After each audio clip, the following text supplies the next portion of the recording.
Oh my God, it's been forever since I've done y'all's reading. Like, y'all are a part of my reading because I'm a Pisces rising. So I'm so tapped into water. Anytime people are like, you need to tap out of your emotions, I'm like, why? Like, what is wrong with that? Like, no, are you insane? Like, that's insane. Why would I do that? You know what I'm saying? Like, I'm like, who in their right mind thought that was a good idea? You know, like, not to be mean, but I'm just like, I'm like, hello, I'm water. I can't come out of that. Like, I have triple water in my chart. You know, like, no. And then, you know, they'll be like, go into something else. Like, you know, when I was younger, other healers would be like, go into something else. And I'd be like, that doesn't work for me. Like, I don't know if that's you, but like, I don't know, Pisces. I feel like ever since I've started doing these readings, things are just, I'm having more fun. I can tell you guys are really liking them. Please make sure to like, share, and subscribe, please. So that way I know what I'm doing. I'm doing content you guys like. And oh, before I forget, if you would like to tip me and leave me a tip or book an emergency session with me, please go into the description box down below. The links for that are there. I will also be doing the reading with the Isis Oracle, going over spells, rituals, and incantations in a manifestation life coaching session, only available on Patreon, okay? So that's only through Patreon for my patrons of a select tier. I also have a full moon tarot reading coming up where I'm going to go solely into the moon's energy and how it will affect you.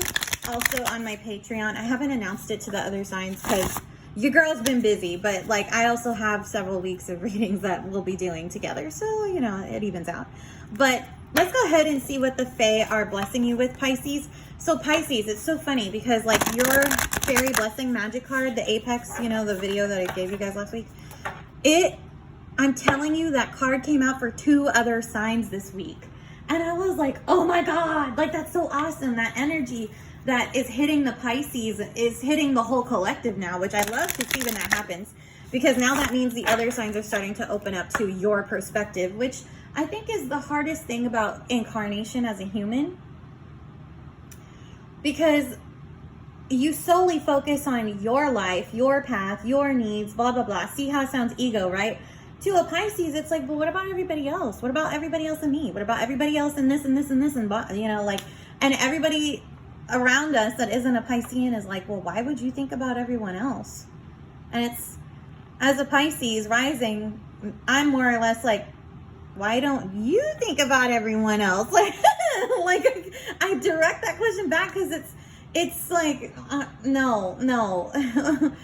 Thinking about other people and helping other people is what lifts our vibration of this energy of this 3D freaking planet up. Like, why would I not? Okay. That just shows, you know, instead of arguing, I realize that just shows where people are not maybe at a space of spiritual growth, that they get that lesson. But now I'm starting to see what the other signs they are with the Fae blessing cards, which is good. Because see, with tarot, it doesn't show that. It shows me like what's on everybody's path, what's coming in, what's the real lesson, or how is it they need to do the work.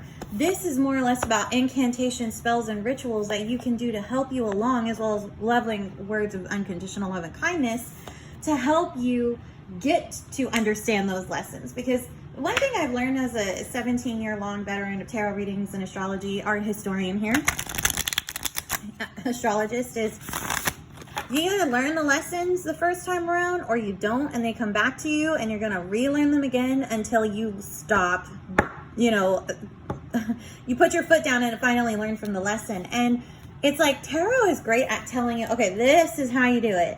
This is what's coming in. This is how you're going to learn. But sometimes like people are like, well, I don't want to learn that. And I'm like, I know. I know. Because it's out of your comfort zone. And they're like, yes. And I'm like, it's all right.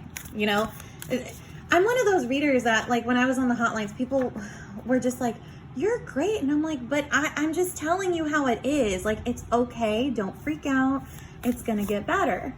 It's going to get better because 1, it has to, if it's really, really bad. And 2, anyone who tries to block you or block me, guess what? I have very powerful fae beings and ancestors and guides, guardians, angels, and deities that I work with. So when people in the collective try to mess with me, I see them get slapped back so hard that like I laugh. Y'all are, I know that's where the Scorpio in me kind of comes in, because I'm like they mess with spirit and they mess with me, and I have, you know, these positive, loving intentions, and you know what? That's what they freaking get. Like, that's what the Scorpio and the Scorpio Sagittarius in me, because I'm born on the cusp, is like, that's what they freaking get. Like, I literally have Pluto, Jupiter, and Neptune all in my, like, personality of my chart, like, sun and rising. It blows people when I tell them that. Oh, wow, Pisces. Okay, you got 3 cards here. I don't feel like, you know what, I'll include it, but I'm not going to read from the book on it. I pretty much understood that when I had to read for Virgo last week. This one I have not worked with. This one actually came up for Capricorn. So, okay, we have some Capricorn energies coming in.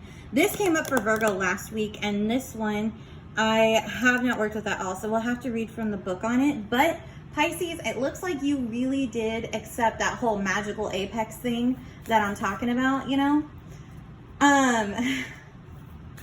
Like, you know, that's a good thing, because now you're in this creational space where you can create from a place that is completely fresh in its energy, as well as its environment, possibly.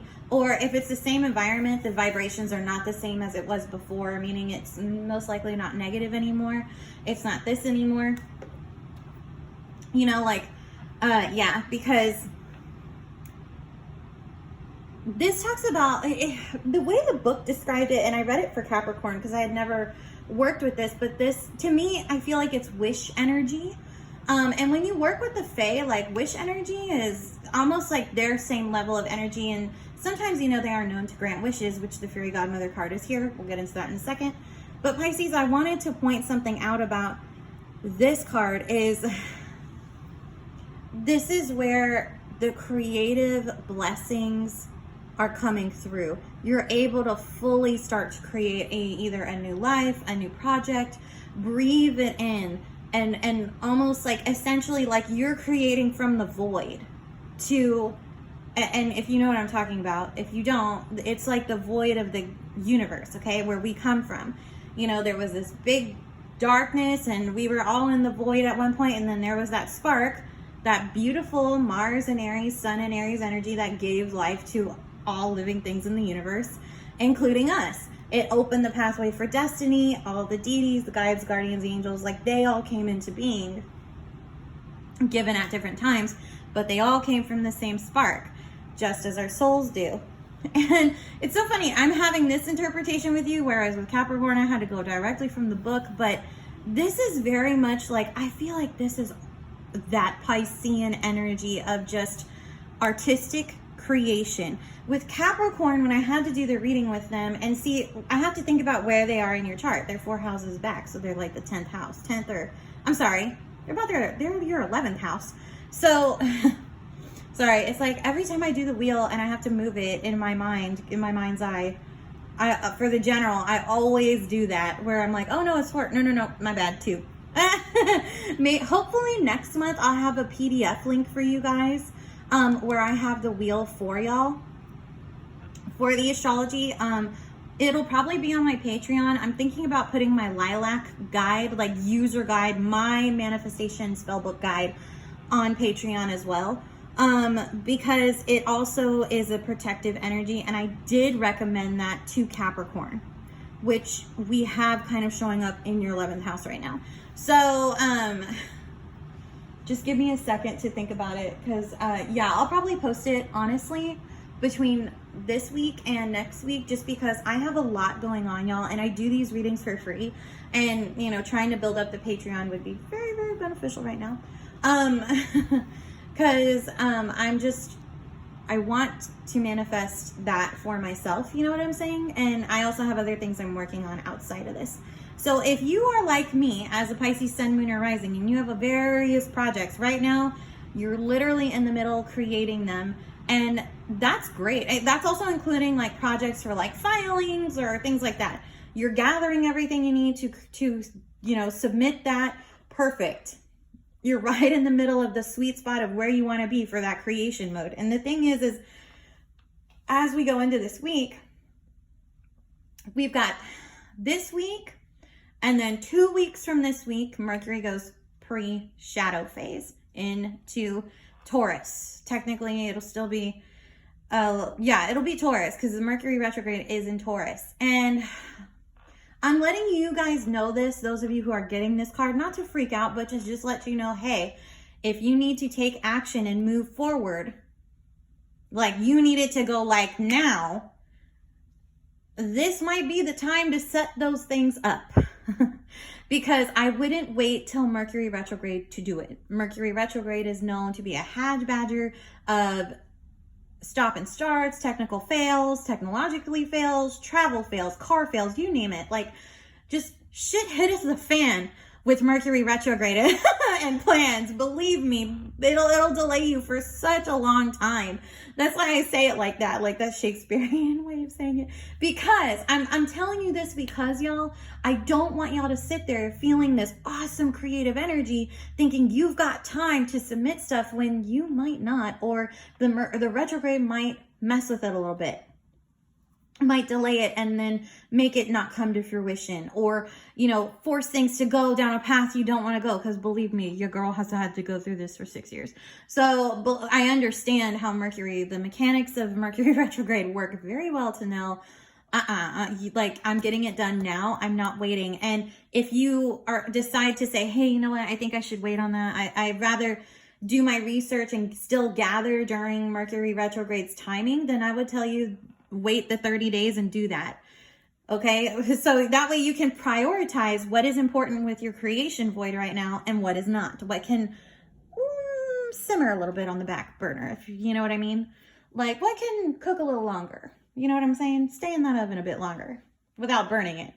So I just wanted to kind of put that out there for you guys. So, but honestly, this is a really great energy to bring in. And then we have the blessing of our maid, I believe, is the card. I have not worked with this one, but this was on the back cover of the box. So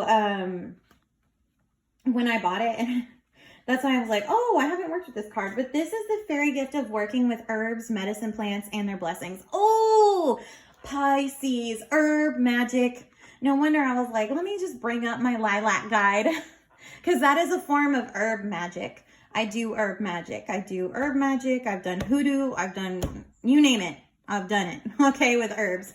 As long as it's positive, love, and light. I don't tend to mess with things, but I do my research. So, because I'm a researcher and an academic first. Always have been. Always will be. But this is about you getting closer and closer to the plant world, the shamanistic world as well. Because shamanism and the plant world tend to go hand in hand sometimes. You may have, in my lineage, we actually do have that. Like, in my actual bloodline, we do have that. And so it just kind of naturally followed me. I didn't choose it.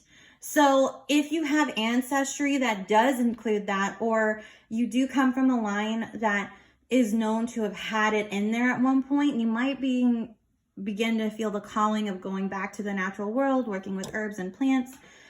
And there's, that's just, it's a part of your path right now. It is a fae blessing for you to work with. So if you're new to it and you're a total noob, this would be a time to, like I said, do your research, or wait till Mercury retrograde and do your research, because this energy will be around for a while. And the only reason I say that is because this is the time where spring comes in where I live, and it lasts all the way to about August. Things don't really start to die off, especially where I live in Texas. Like, things don't really die off till about October, November. Okay, so I would say go off of the spring in your area. Go off of that, or go off of that season when it comes in. Because I found out one time doing a reading that when we had spring, it was in, I think they were in like Australia or something like that. And they were like going through winter. And so I was like, oh, okay, timing wise, that's going to be a whole nother year for you. They did not like that. But I was like, I'm getting springtime energy, which is my energy, but it may not be the same hemisphere. And then my client was like, yeah, it's in winter. Like, why do I have to wait a whole nother year? And I was like, That's what the cards say. I can't help that. Like, like, you gotta learn something. She was not happy. See, and that's the funny thing, because like Pisces, you get things happen in divine timing. I don't have to tell you that. That's the beauty of that. I don't have to tell you that. I have to tell every other sign that. So this is, our mead is the shining one. The one of the Tudith Dudan. Oh, okay, so this is Irish. She's an Irish fae being. She oversees herbal healing. I know this because I've worked with that pantheon. It's a part of my lineage. So at this time, you have received the gift of this insightful ability. So you will be led to plants, herbs, flowers, and fruits, and have their healing properties. Give yourself the benefit of learning more of plants and their sacred properties, and be drawn to eat well and to supplement with vital herbs, which will enliven you and bring you closer to your own personal vision of true and beautiful health. So you'll be going inside and out, health and beauty wise. That's pretty nice. Take the time to appreciate the world of the plants, which is truly the world of the fairies themselves. So true. So true. Because each fairy, there are fairies that they have jobs to tend to blades of grass, to tend to flowers, to tend not just to people, but to like energies and helping things grow. And that's their job, like that is their charge, you know? So I'm pointing this out so that way you understand why they play such an important role in when it comes to the planet and their energy, even though we cannot see them.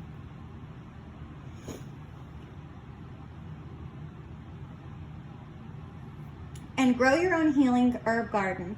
And know that the more you introduce these wonders of our maid into your world, the more blessed you will be. Seek the advice of those who have herbal wisdom, and feel the slow delight of growing world rush around your bones and blood, knitting, healing, repairing, regrowing. The world of healing herbs is supporting you, loving you, and ready to work with you for healing and restoration of deep, vital, glowing health. So I did want to point something out, because I don't just do herb guides. I actually, this is a personal thing, but I guess I'll go ahead and share it. I was led to share it by the Fae. So I actually love to plant and grow things. It's just a talent I have when given the chance and the correct environment. Now, my problem is I tend to grow things from seedlings, so when they're babies, to, you know, I try to, and I say try here, I try to grow them very well, because I have the problem of I get them growth into, like, you know, where they're starting to sprout and really come up out of the pot, and then an animal will uproot it and make me very, very mad, because I worked so hard on growing that plant. You know what I'm saying? Like, I attached to it, I nurtured it, I did, you know, basically what the Fae would do. It was my charge, and then something uprooted it, and I was pretty mad. So this has happened like at least 3 times, the last 3 times I've tried to grow stuff. So what I would recommend is, since I keep having this problem, I looked into winter sowing. So for people who actually are experiencing winter in another hemisphere, or fall, and you want to plant and connect to the Fae, look up winter sowing, because I found it on Google, and basically, like, you take seedlings and you take like plastic containers, some people use milk containers that are emptied and cleaned out, and then they put the dirt in there, and it basically is like its own little greenhouse, which I was like, oh my God, this would totally solve my problem of my plants not being able to grow to full maturation until I can switch them over to a bigger pot. This is perfect. So for my people who are in those other hemispheres right now, and you have the time and you have the resources, like, you know, the extra little tub or whatever, this would be a good time to, you know, do that energy. If you're in my hemisphere where we're experiencing spring and what eventually will be summer, I would still say, if you're interested in planting, go ahead and plant, but either pick one flower. Don't try a whole bunch, okay? Pick one flower, or you can do, I have done this where I bought the little baby plants in my nursery, and I have nurtured them, but learn from my mistakes. Do not leave them outside for squirrels to get. Learn from my mistakes. Keep them like inside, but where they can get sun, and don't leave them outside for too long. You can leave them outside, but just don't leave them out all the time when they're little and you're starting to grow them, especially if you want them to get really big and harvest them for, you know, stuff. Like a great example would be, like, I had a sage plant that I loved. That sage plant, I got it to full maturation before it was even supposed to be. And I never even used the sage. That's the funny part. I just grew it just to grow it. And I was like, I love this plant. And I love that I did, you know, I'd never done that before. And so I had that plant for like a year. And it was such a rewarding experience. And unfortunately, it probably died because once I came out with the channel, my landlord like totally evicted me and made me leave to be homeless. And I unfortunately left my plant there. I was so sad. I don't know what happened to it. So I hope the fairies are taking care of it, but it's probably not. And I'm like, oh, that's so soul crushing. But but that was like 6 years ago. So learn from my mistakes. If you're gonna move, make sure you start planting things when you're in a permanent place. Like, it is what it is. But the other good news is you have a blessing of a fairy godmother. Now this card, in closing, it's not bad. It's actually pretty good. But the thing is this is a card where it talks about you, just like the plants have fairies that are their guardians and that they are their charges. We all have fairy godmothers, and we are their charges too. From birth, actually. So like from birth, you have a fairy godmother, just like you have a guardian angel. But here's the difference. With the fairy godmother energy, it's all about like helping you to manifest opportunities and give you protection, but you eventually taking the action you need. Like, they can't just do everything magically for you. That's not how magic works. Magic doesn't necessarily is a one and done fix solve problem. Especially like if you've watched Once Upon a Time, you know exactly what I'm talking about. Like, you have to do the practical steps. You have to learn the lessons. You have to want to go in and not just say, well, I want to learn so I can learn magic. Like, no, you have to want to shift, otherwise the magic won't work. And the example that I used when this card came up for Virgo a week ago was a great example of a fairy godmother, was the one from the live action Cinderella. I love that fairy godmother. Like, she is the epitome of what I want to be in the afterlife. You know, just helping people grant wishes and like glamour them and all of that. Like, that's what I really want to do in the afterlife. I want to do that. I want to be that, and, you know, make people happy and give them their happy endings. But that's the easy part, right? Tapping into the magical ability, being the fairy godmother, giving them all that, blah, blah, blah. The hard part comes on the part of the individual, where after the glamour has faded, after the spell has gotten you there, after you've done all of this, you have to go back to dealing with real life, and you, or the charge, has to overcome a situation on their own, because it's all about learning on your inner strengths and applying that to your 3D reality. And that's kind of powerful in of itself, because it's, in a way, the fairies empower you, especially your fairy godmother. They empower you, but they also give you a chance with your own free will to make the choices to help you learn the lesson of true empowerment and not have to be dependent or reliant upon them. So that's what I really enjoy about this card and the message of itself. And honestly, Pisces, with the energy you have and the fertility energy of this card, because I always say earth energy is fertility energy, especially this is also the well of creation too. You have it like literally lined up for you. Why not positively tap into this in a way that you can manifest the life you want to lead, you know, like, but sit there and really think about it before you just start asking for things. And, you know, also, you know, really think about if you were given a choice. Let's say, you know, you manifested, I don't know, okay, it's like the Holiday movie, right? You know, she keeps talking about Ryan Gosling and how she would go on the Ryan Gosling train if he was there. And towards the end of the film, he's behind her, like, and she's yelling with her holiday to boyfriend about, he was like, if Ryan Gosling was really here, you would still say no. And she was like, no, I wouldn't. He never does his grocery shopping here. You know, he's too cool for that, when he was right behind her. I want you to think about like that situation and say, okay, well, if I had really manifested that, would I still take that opportunity, or would I still sit on the sidelines? Okay? Because I would hate for you to tap into this energy, manifest everything, and then you're not ready for it and you won't take the plunge, right? You won't take the plunge on what you manifested, and it'll be a waste of that time and that creative flow when you could have applied it to something that, you know, you would have said in a heartbeat, yes. Okay? There wouldn't be any hesitation. You know what I'm saying? Like whether it's going to art school, or whether it's taking a trip to Paris, or whether it is manifesting some celebrity, who knows? Okay? The point is, you know, it's all about like, or that love, you know, sometimes it's not even celebrities. Sometimes real people just want real love with real other people and not illusions. No offense to any celebrities that end up watching this.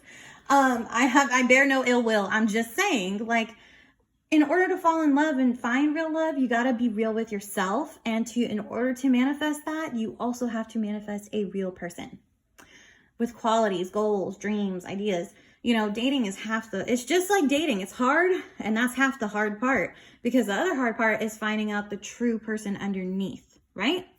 So other than that, Pisces, that's all I have for you for this week. Please make sure to head over to Patreon so we can go into this deck reading for the Isis Oracle, and we can go ahead and look into the rituals, rites, spells that you may need to work with to help anchor these even more down into your reality and to enhance them.